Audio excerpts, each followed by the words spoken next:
Hi, I'm Rachel, and I'm here to talk to you a little bit about trust. So there's been quite a few times in my life where I've had to trust in God, and while that always seemed very easy, especially, sitting on a Sunday and hearing a preacher preach about it, in actuality, it really wasn't that easy all the time. So there's kind of two experiences that I remember where trust was a huge factor.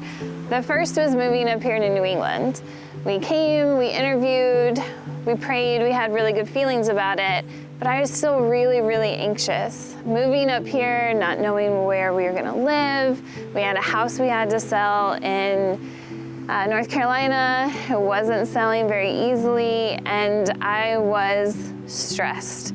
2 days before we were supposed to move up here, I came up for an interview, flew back home, packed everything in the van, stayed one more night in our house, and then drove up to New England, still not having a job and knowing we only had 10 days to find a home, while we still had, in my opinion, a perfectly good home in North Carolina.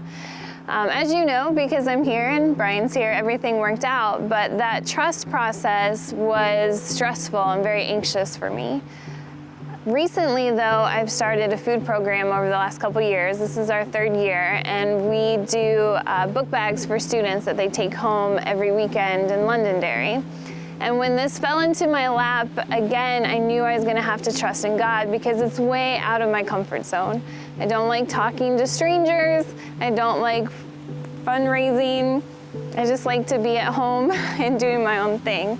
So when I said I would do it, it's just because I wanted to help others. And I looked to God and I said, you have to do the rest because I can't do it.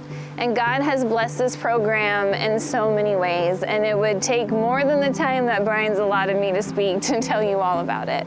But I know walking away from both of these experiences is that I trusted God to a point when we moved up here, but I still wanted so much control over the situation. But within 68 hours of hunger, I let that all slide. In both instances, God has blessed us beyond measure.